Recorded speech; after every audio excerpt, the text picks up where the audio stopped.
Hi. Hey, how are you? Hey. Hi. You hear me? I don't see you yet. Hi. And now, hi. There you go. There you go. Great to see How you. are you? Good? I'm fine. You have a good weekend. Yeah? Did you have a good weekend? Me? Yeah. I had, kind of, this quarantine weekends. We don't have so much to do because if you go to the nature, this time it's also full. So, go Like to the comfort. spots you want to because it's occupied. Such a Yeah. great shirt you have. Thank you. Oh, nice. All nice for our interview. Oh, yeah, I have. Yeah, I had somewhere. I will show you some. Okay, good. I'm already recording, just so you know. Really? Okay. So I should wear this one then, no? What is it? Kind of the same color, but. Well, try it. It could No, make it's it great. yeah, maybe. Nice. Maybe it would look really good. You can make it like a cape. Yes, like a bag. No, like a Batman cape or something like that. Like a superhero cape. Yeah. So Painter man. exactly. I would like that. That would fit you very well. With a P. So should I start? Yeah. Do you want to start or do you want to? Should I try? Whatever. Okay. Just tell me. I would start with an introduction, like jump into it, like with, maybe. Hi Yoshi, I'm super happy to talk with you. No, Hi, me too. That's not such a good introduction, is it? Yeah, this is how it should start, I think. Yeah. Okay. We are really happy. We're both really happy. We're very joyful. No. Yes. Maybe more like, wait, I will wait a second so they can cut it. Okay. So now we have to look surprised that we see each other. Yeah, we will lose the edge. Do you think? Yeah. I don't know. Okay. You should use the whole material. I think so too, and use everything, even the cutouts. Or maybe do the end. There is a section for the cut versions. Yeah. The making of everything. Yes, exactly. Yeah, how they call it in English. When it's the funny part at the end of the Lappers. Movie. Yeah. I think that would be it. So, hi Yoshi. I'm super glad to talk with you today. Maybe I will. Me too. Yes, very good. That's a good start. Maybe I will start with a little introduction about you. You were born 1980 in Hungary. You started in Budapest with Dora Mauer, and you're living and working in Hungary. I've read you have 2 studios, one summer studio, one winter studio. Yes. Given the temperature, I think we're now in your winter studio and not really in the summer studio yet. Correct. Good guess. You've been working with Galerie Krinzinger, or you've been invited for a residency in 2017. And now you're part of the 6 solo shows at Krinzinger Projekte, which is why we're talking. And I'm super glad that they asked me to talk with you today a little bit about your work. So yeah. Thank you for having me. I'm also really happy to talk with you. And yes, the introduction was perfect. Very good. So my first question, because we had been talking about it a little bit, is you started in 2017 with Krinzinger Projekte, and I think you told me that your work has changed a little bit since then, that you've made a process. Actually, the time I started to work with the Projekte, at the time I think I was in the middle of kind of a change. I was really revisit my process, as I always been a process-based painter kind of, but before 2017 I was maybe more a figurative one, than at the time when we met with the project. And actually it was a experimenting time for me. I was really experimenting with lots of techniques, because this is the first thing I go to when I want to change something in my process. The first thing I do, I change technique, and it all the time it helps me. So it always helps me. And what are you working on right now, or what are you working with? What materials are you working with right now? Actually, the materials, it's really funny because it made a kind of a circle, because I started up with really maybe only with oil paints, really basically. But then I started to mix some water-based stuff also with the oil, and now kind of it went back to kind of normal, and some things remained from this experimental section. Actually, I was trying to do huge collages, and that's how it started to make also the objects and the stuff, because I really wanted to use everything I have in the studios. I don't like to throw anything out, so I try to consume everything, like the old people in the countryside. And I had to build some kind of harder base for the collages, because I made some small paper collages, and I had the idea to make it in big canvases, but then I had to figure out how can the hard canvas stay on the surface for a long time. And I started to experiment with some glue and plaster, and then I had this kind of massa which I could use for everything. But all the time when I worked with it, I had a lot spare ones left, you know. And then I started to build some kind of, maybe I have some, actually, this is the best example that I started to collect all of these, and all of these layers were kind of, you know, different times and materials. And then after, and I had an exhibition which I started to cut them half, and then like you could see the layers like ages, like tectonic ages. Yes, like but actually this is it. This is how it works. And then it was kind of a by-project, but then I started to, you know, think about how can I put it into my practice somehow. Looks a little bit like a volcano. That's actually, but I will show you another thing, because it's really funny, because that's how it started. I think this is the origin one, when I just used some, what is it, canvas and some pieces of my palettes and some paper. This is how, actually, this is... From when is that? I think it's from 16. I think that's how it started. Yes. Really, and I had plenty of these, and yes, I had this form in mind. So of course it has to do something with the volcanoes also.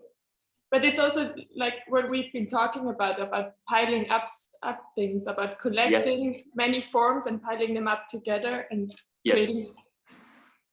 Yeah, it's really close to that. I have an obsession with these piles, kind of.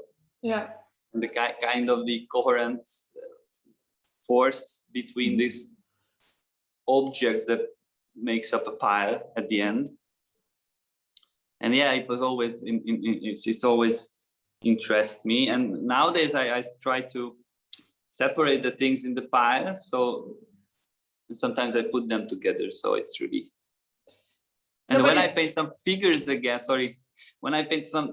this is the same with them. So I try to focus on the force between them and how they attract each other, or, you know, separate each other. Yeah. So but it's also how you pile them up, and if they fall or not. If they don't work, they would fall apart again. And if they work, they like stay fixed there. Oh, so nice idea. Yeah. On one hand, there is this monolithic structure of them, and the other one, but actually when they are broke up, it's really seems like you can put them together, so you can feel how they attach to each other, kind of. Not at all. No, I think it's also interesting because this process of collecting, I feel it very strongly in your works, in your paintings too, that you have a certain vocabulary of forms and shapes, but that you collect them in your sketchbooks, that in all of your drawing, you actually, you like obsessively collect motifs and figures that you can then put together and pile up as a new painting or a new form. Yes, exactly, just exactly, because we are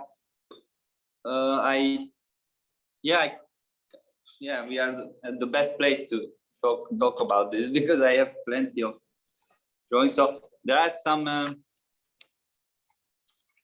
motifs I use, from time to time. I maybe I never use them, but it's a really good way to. That well, can you put it a little bit more? Yeah, I do.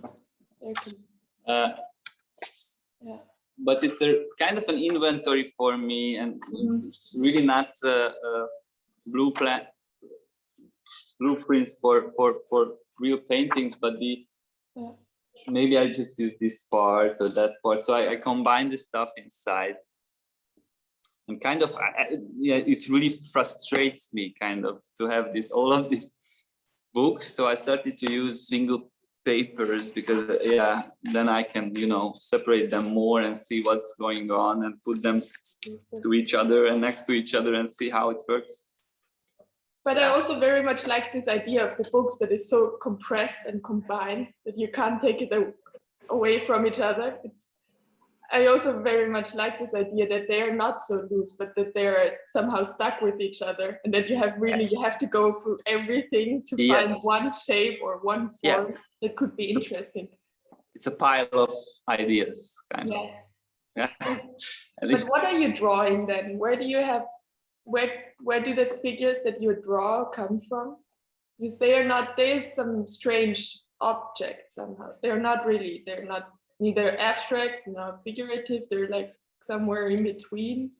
Somewhere in between. I had the feeling when we started out with the experimental section, and I had this feeling to, before that I was kind of real concrete with the figures and kind of these exotic motifs like plants and stuff, and also the pile form maybe comes for me from the cactus, because I was painting cactuses before, and huge people with this kind of really the space was really occupied by these forms on the paintings. And then I had this idea to turn a little bit to abstraction, but then I immediately felt what you were talking about, this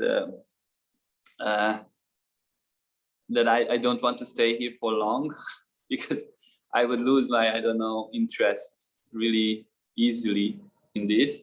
And yes, I like to work with these materials, and I love them. But as you said before, I don't want to be how you said it, fetishist. I said once to material fetishist or something. You like. But actually, you want to be that. But I feel I individually I'm not really able to do this for a long time. And then I had to find a position kind of where I can move from this to that and back to fro, and it was actually it was not planned, but where I am now, I'm really happy with this position. That if I want to go back a bit to abstraction, it's fine. If I take a step to the figuration, it's also fine. So I can combine them. Even on one painting, but if I want, I just don't use them anymore. So it's really important for me to have this freedom to take my steps in each direction I want to, and not be stuck in some. And not be stuck and closed into a room of abstraction, of figuration, or whatever it is. I see the hardness of this, the difficulties of this on my colleagues, and I also experience this feeling. So I'm sure I'm not able to do this. So.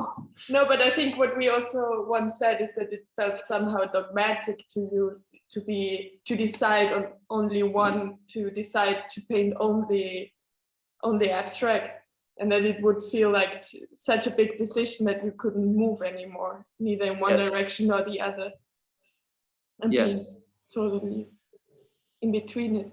But there I wanted to also ask you if what would interest you more, or what you are looking at in other artists, if you're rather looking at old artists or new artists, more, what is it, or contemporaries, what is it that you find really interesting in that sense? If you ask me this question, I would answer immediately that I'm looking more to the old ones, maybe. Yeah. But actually, of course, I'm watching the new ones and the contemporary stuff, but I'm really afraid to be influenced. So I really try to stay on my track and just run my own race and see what's going on. And sometimes checking out what's happening is fine. But anyhow, I have to, I think I be with myself more than watching the contemporaries or the old masters, of course. But from time, many inspirations and references going around and have in my head, but it's really hard to, the ideal state of painting, or I think any kind of occupation with flow, where you need some flow, is the best, just to have everything out, and then you can start to focus. Actually, I think it was John Cage who said that if you start to paint, but I think Gaston was quoted this, but actually it's John Cage that he said, when you start painting, you are in the studio with all of your friends and lovers and checks to pay and all your cars and duties and stuff, and slowly start to go out on the studio door. And one day, if you are lucky, you also go out on this door. So this is the kind of this state when you are really in the flow and do what you want to do.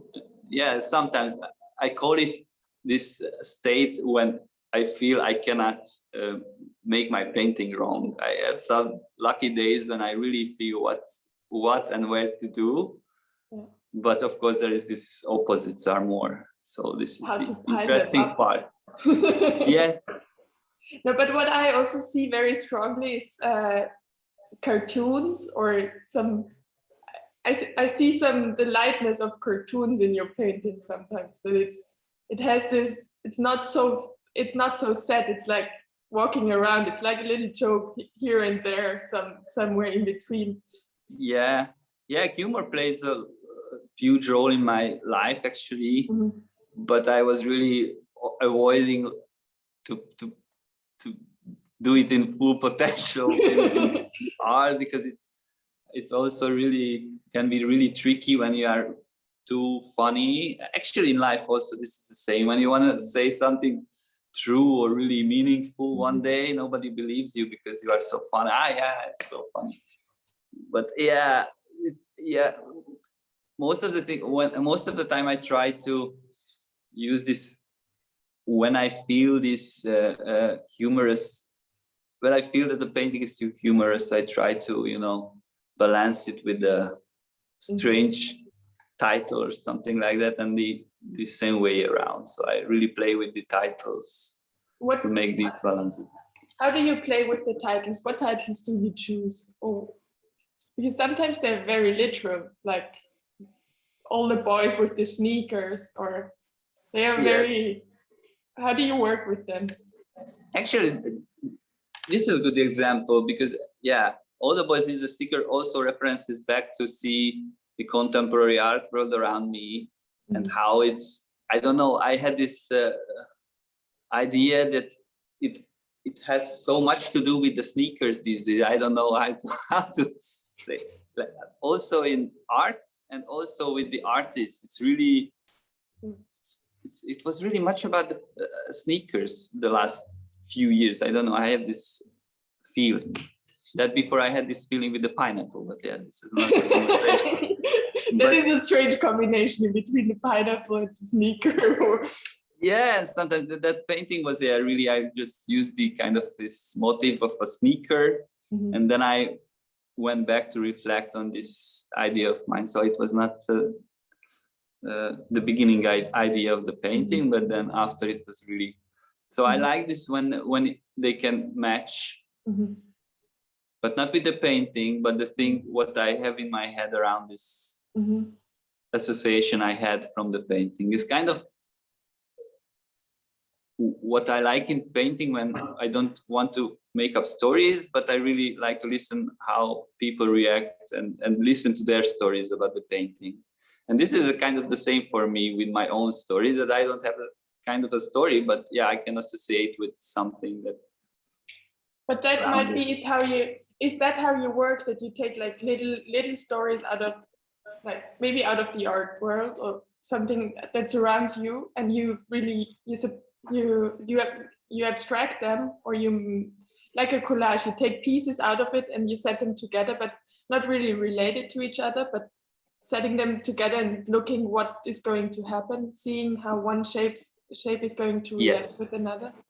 Yeah, exactly. Yeah, I would say that. And this is a good example because the work I have in the Krinziger Projekte with this plaster, they called all the time, kind of this inventory of these motifs and forms I working with, kind of this solid inventory, because they are also on the paintings can be so fluid how they, but if I made it in plaster like a relief, it should stay like that, you know. And this is actually made it like, I made this piece like this, that yes, I can show you also. So when I, you know, these small pieces, when I started, the plaster plate broke. Of course it did. Yeah, it always do, you know. I'm not a sculptor or something to know how to do that. But I really like the idea to work on only one piece at that time, and just, you know, just to make a quick sketch and just to carve it out and just put it away. And then maybe next day, or I don't know, the next week, I had the other one, and then yes. And then of course at the end I had the idea, okay, let's put them together like the Lego. And then I was really also surprised how they work with each other and how they relate afterwards, after this time. And then it's really looked like for me that I just made it in one. No, it's really like antiquities that you would find in your studio. It's like little shapes that you would be looking around, finding these pieces that are all around your studio, and that you put them together. Yes, I'm quite surrounded by these things. I always have some stupid experiments, like this. I started to work with silicone these days. But that's fun. Yeah, it's really fun, but it's actually could be only fun if you can touch it, because if you just see it, it just looks like it's a plaster or something. No, but what I liked about the plastic was that it was like stamps, and with the silicone, it's the other way around. It's like a footprint that you can pour something into. Now I want to what is it? Mix them. And but that's great. Yes, that's what actually what I was talking about. Yeah, actually, when we were talking about the prints, kind of this printing, I said it with the plaster plate, like Asian print. Yes. Yeah, like a stamp. I would like to, you know, combine these ideas, because it really interests me. This was the first part, but yeah, it looks like a tongue also, but it's also like when really, you know, you hear something and you stamp it and you want to say it again, but it's not the same. It's really the other way around. Yes. So maybe something will happen with it. But I think that is really funny, because it is like finding pieces, finding things around that surround you or not, that are pseudo antiquities, or there is always a little, kind of a joke, and it looks very handmade. It does not look like you're like a super actually the reason why, because I also had this from, I don't know, 2 months in my studio. I had some silicone left from this, and I had this plate left, and I had the idea, okay, let's try it out, and I just made it, and it's, I immediately see it's fun and it's nice, and I will do something with this, but in these I need some time to distill what I really want to do them and what is the best form for them, because this is just a working piece for me. Actually like it how it is. And it's really hard to find a way not to overdo it and stay like this phase of, I don't know, kind of freshness, like at the time I found it out or something. But what's also, I think what's interesting in these pieces is that they work very much in space, or very much in sections that you cannot really, maybe, how would I describe it? Maybe in a painting, it is more like, it's more fluid. You have one surface that is quite even, and there in these work with plaster and with silicone, it becomes obvious that you have a space in between. It's still a relief, but there is some space. And also in your paintings, actually, they are not very even. They always have this very defined surface. It's like they have shapes on them, like a collage, that you put up things and you take them down again and put up things.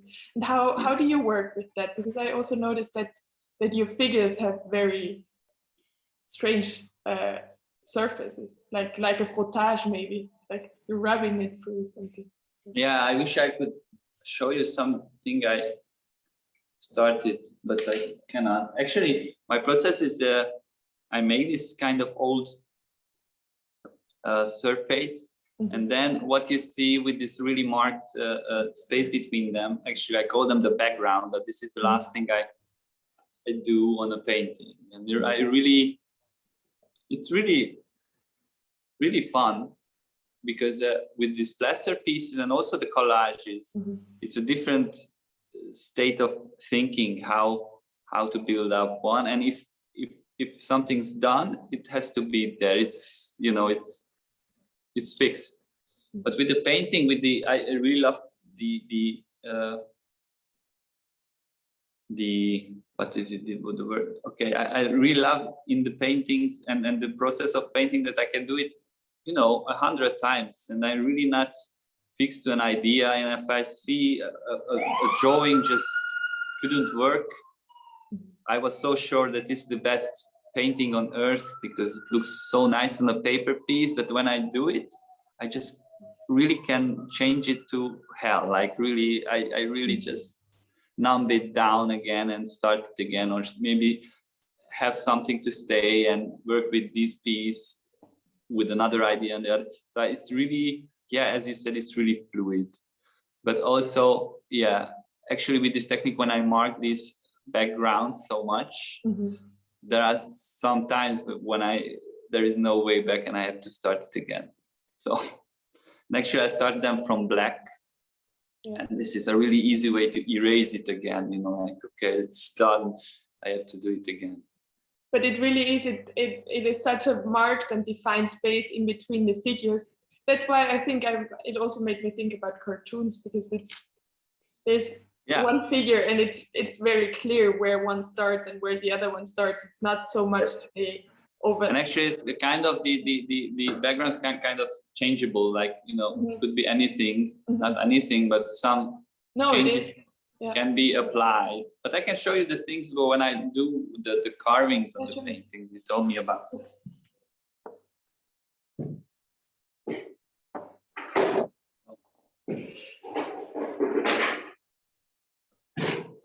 Okay.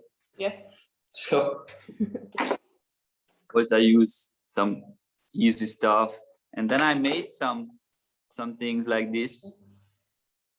Yes, that's what I was talking about. That looks like a frottage, like if you would have some wood under it, and then you would work over it. Actually, I made it with this. Okay. You're showing me all your secrets, how you work. It's not a secret. I don't think it's a secret. Some painter told before, I don't know, that you cannot you cannot let go your secrets of paintings, because then it's like a card trick that doesn't work anymore. I don't feel like this. Mm-hmm. I think it's more close to magic than doing tricks. I think it's not a huge idea to use this kind of tools. It's really the hardest part for me. I was actually to find a way I could use them that's good for a painting, and it's not too much. But of course, I've been doing it overdoing it all the time. You know, in the beginning of this body of work, and I couldn't stop doing lines and stuff because it's just so nice. It's the same as we told about to being so really minimalistically abstract that you know, one line of chalk on the raw canvas can satisfy you forever. For me also, it's really satisfying, and to put some, you know, really nice yellow next to it and it's done. But then you know what to think about them. For me, it's really hard. So this is the same with this. It's really hard to find a balance with the tools and techniques. And then nowadays I start to feel like that I have this vocabulary, yeah, with the motifs and the balance with the tools to bring it to the canvas. And but when you studied in school, how was it? What did you learn actually? What did they teach you, or how was your relationship also with Dora Maurer? In the academy, yes. Yeah, was it very strict, or was it very traditional to learn how really properly to paint, or? No. What did you learn? Not at all. Actually, we had this major in the Academy of Fine Intermedia. It was starting, you know, I don't know, 10 years before maybe I got to the academy. And it was more for the intermediate, you know, like videos and stuff. And the Maurer class was always closer to the intermediate than the academic painting. But actually, nowhere in the academy you could find this really academic, you know, people start to drawing and painting to with the model and stuff. But actually, Dora was the most interesting class, I think, Dora's class, because she always had the Erasmus students from all over the world. And actually William Mackerel, he is also working with the Krinzinger Gallery. Maybe you know him. Actually, this is the way how we met with him. He's a friend of mine, and this is kind of I get in touch with the Projekte also because I went to visit him on his residency, and it was so funny. And and Dora was really always, I think she was the best teacher at the time, because she was actually a teacher kind of. She was really having the channels for everyone, you know, despite what you are doing or not doing, or you are lazy or you are. And we had this monthly kind of exams, or not exams, like tasks to do. Like we could find out a title for this practice, and one of them was like, you know, someone was hammering a nail into the wall, and it went like, you know, it was curved. And he said, okay, let's have the title should be 90 degrees and sadness. And it was, you know, this is how text build up, and it was so funny. Okay, so what to do with this title? Let's find it out, how to make a video about it or whatever. So I had this double life kind of at the academy, which I was painting in my own world. I was really discussing about it with Dora, but I really had the inspiration and the, you know, from all the people around to do some videos also. And before I had some videos so also, and I was working with music also, so I was really happy to use this kind of skills and tools to do. Actually, it was a different part, and I was more open to use humor in these, because I felt, okay, it's just another side of the road for me. So I probably I won't use them so much. So I was really calm to do some. Was it that, so you did, at one side you were painting, and then on the other side you were doing more like video stuff. Is it then really that you felt like it was too serious to paint, and that was that it? Was it? Not really. I don't know. It was.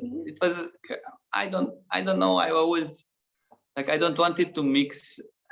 Like I never wanted to use, for example, music for my painting shows or something like that. I would never mix my music into my painting surroundings. But with the videos, it was so obvious to use, you know, a piece from me. So it was really funny. Actually, there is a funny story because we had a department where you could have your paintings for the year. There was this old man called Kis Imre. He was giving you the once a year a package of paint, but it was really not so much. So I had to go again, and it was an anecdote that if you go inside and you listen to him for an hour, at the end you will get some paint if you want. And he said, okay, at the end of the 1 hour, and he said yes. And I said, okay, I would love to have some more paint because I ran out of paint. And he just asked me, yeah, which class you are in? And I said, I'm in the Maurer class. And he said, what are you doing in the Maurer class? You are doing computing all the time. So it's not, why you need the painting for? And I said, yeah, I also paint. And he was, oh, okay, time's changing. Strange thing. But were the others also painting, or were you the only lonely painter? Yeah, at the time, I was kind of between painters. But we also had these older students with the most conceptual approach. Yeah. But actually, at the end, it all worked out kind of like a family. They were always with the bigger students were always really patronizing us, and it was really fun to go out with them to a pub, and you know, with the old guys speaking about the conceptual stuff, and the youngsters, you know, like from painting. And it was really, and it still works. It's really good about Dora that she was really able to meld these people together. And it's still, there is a really, really good relationship also with Dora. So we always visit her. Cool. Yeah, really nice. I think that's And I also wanted to ask you, are you going to do some videos again? Could you imagine to do, for example, music videos or start a band again?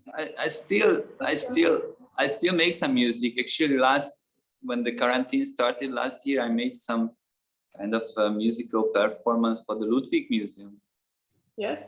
It's a kind of a mixture of a video and my music. Actually, it was kind of an opening piece for the opening of Slow Life exhibition. It was fun. So these kind of things happen. But this is also like the plaster carving for me, that it takes too much time for my painting, and I really have to concentrate on painting this time. But yeah, actually, I really. I will have an exhibition in Ljubljana next week, and we have a small GIF going around, maybe on the wall, just a kind of a cartoon piece I made on my iPad with really easy technique. So it's not so, but yeah, from time to time I have this interest in these things. Who knows? No, but I also think that what you said was really nice sometimes, that it's something very humorous, that it was possible to make jokes in other forms. If it's not, and I think that's why it's so interesting that you're doing these things aside, because I feel like it is somewhere where it's not so serious, where it's not really it's not really work, it's not really like playing around a little bit. Let out the vapor, kind of ventilate a bit with this. And try stuff. But anyhow, every artist should have to do some small videos and GIFs soon. With the NFTs, we are in this entering this. So if I want or not, I should do it anyhow. It's going to get serious soon, and not so fun anymore. Yes, it's like it's like Duchamp's pissoir kind of. It was Mm-hmm. into the water like a bomb.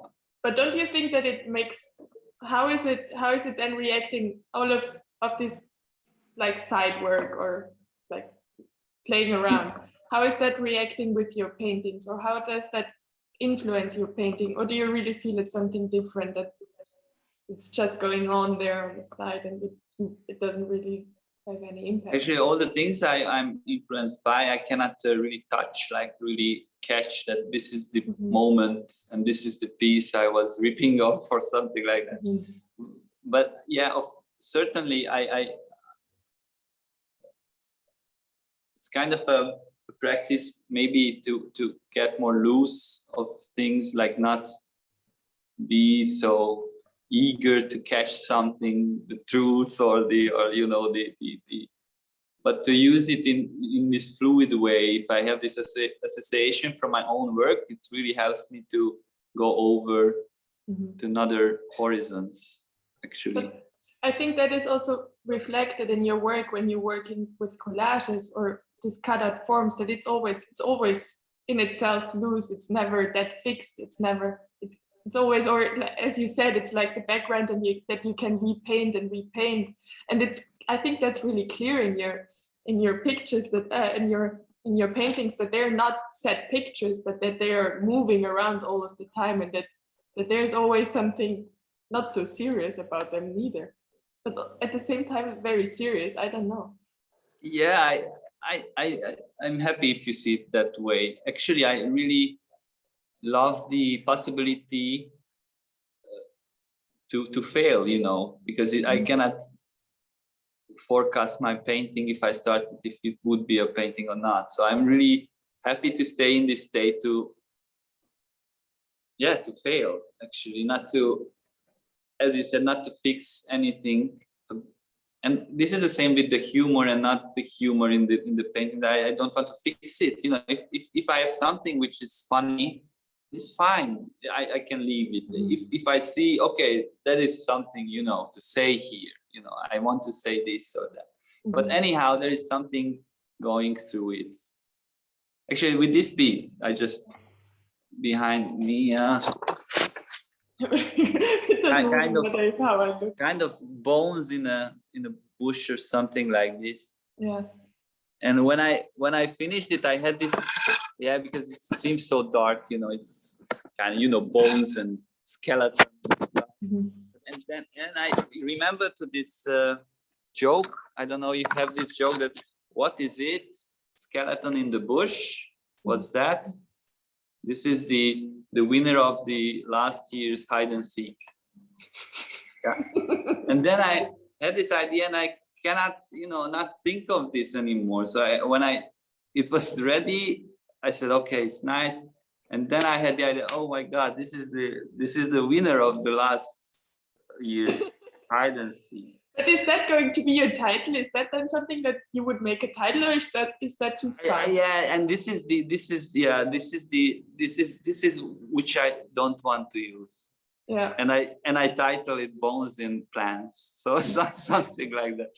Because of course I could, I was struggling with this one, with the title, if I use this one or not. But maybe, I don't know. Maybe I will use it. But it's also, I think it's very nice what you once told me about irony with your children, that once you're at this point where you, Yes, I really hate irony, I told you. Because they don't, actually, since I have the children, I realized that, irony, anyhow, it's a, you know, it's a really bitter thing. It's not a pleasant, nice thing to do. And then it's really, you realize it when you have children, and you know, something goes wrong, and you say, okay, thank you. And they ask you with your bright eyes that, why do you thank for me? It was wrong. And you realize that's how evil you are, and how bad is it to use. And I think this is the same with the everyday life. It's not nice overdoing irony and cynicism. It's not the way. Especially, you know, I told you this story with my friends and me when they asked me, they know me from my childhood, and I was kind of this ironic, you know, teenager and stuff. And then after years we met, and we've been on a concert, and they asked me, how did you like the concert? And it was actually a huge experience for me, and I loved that concert. So I said, I think this was the best concert of my life, which I just said, yeah, of course, yeah. Yeah. I know you. So tell me, yeah, how was it? And they said again, this was the best concert I ever seen. Oh yeah, okay, tell me again. And it was, yeah, I stopped. I quit. Burst into tears of laughter. You're right. Yeah. No, but maybe, as we said the last time, it's also a little bit with painting the same thing, that if you cannot be too ironic about it. You have to take it a little serious. You can be funny, or you can make some light jokes, but you cannot make jokes about it altogether. And yes, because then when you want to say something, actually, they're all will laugh or starting to find the points. Where is the irony in this? Okay, what's happening? But actually, this is the same thing we were talking about, the abstraction and how to stuck into, well, not abstraction, you know, we could talk about anything like figuration, whatever, when you are really stuck into your world that you cannot go out because it's not allowed. It's not allowed by yourself and the surroundings, maybe, I don't know, you know. If you change your style, they won't recognize you anymore and stuff like this. But this is the same, actually, to, you know, to have the possibility to move. So not to be so serious, but, you know, to leave some doors open to other things. I think that's very nice of you to say. That's a very good ending. Oh, yes. You see, again, once we made it, a great circle, a great form. So, well, should we leave it here? Or whatever you say. Maybe, do you have one more painting I would really like to see? You showed me this one. Do you have something that you're just in the making of doing? We can. Yeah. Yeah, I think, yes, I can show you something. Something that is not set yet, that is like... Yeah, actually this one. Ah, yeah? Yeah. I don't know what's going on, actually.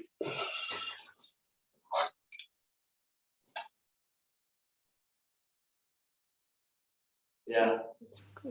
This was the one I actually, the same story again.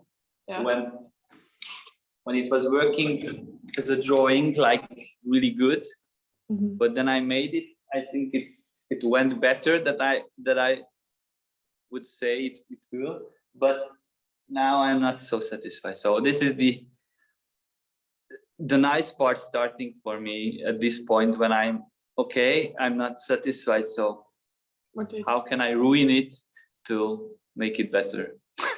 And what are you not satisfied with, or what are points that you would not like about the painting that would? I don't know. Actually, I like these two kind of hands, like monkey hands. I don't like it so centered now, but you know, oh, wow, who knows? No. Oh, there you go. Again. But it's very often a jungle that you're drawing, or this very tropical environments. Where I'm still attracted. Because it's so far away that it's not so fixed, because it's just an idea of some faraway place, or what is that? Actually, the starting point of this was really about the colors I use. I like to use, and I kind of build up on these. My ideas follow this under this, you know, rule of color, and then it went back to the, you know, it's always moving. Mine too. It's not so good. And what colors are you working with oil there, or what materials? Yeah, they're mostly oil and some acrylic.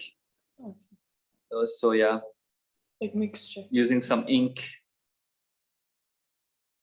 But what I feel with this painting that you're working on right now, it's that it's much less divided. It's much less cut out than other paintings of yours. Yeah, maybe this is what I don't like in it. I don't know. Yeah, I see. Yeah. I mean, it is, but not that as strong. Yeah, It's it not has as a more defined. playground on the background also. Yeah, I really Yeah. enjoyed it. Yeah, let's see. But maybe it's also good to break up with the background, to open it up a little bit. Yes. To make it loose. Exactly. Well, Yeah. thank you very much, József. Thank you very much, Ursula. It was really fun. Yes, it was. I would love to come to Budapest soon. Yeah, of course. Maybe in the summer studio.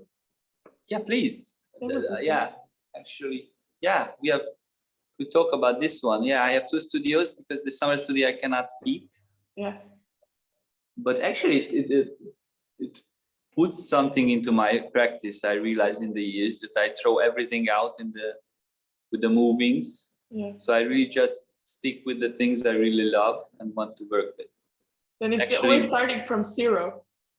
Yeah, and actually with these pieces, I have to throw it out when I leave the studio because I don't want to, take it to the other season. But that might be good. That way you don't become an obsessive collector that has like piles of things. This is my plan, Because if not, maybe you would be lost in all of these. More or less. That's why I started to stop doing collages because I hated so much these boxes with field of, oh, I love this piece, I will use it.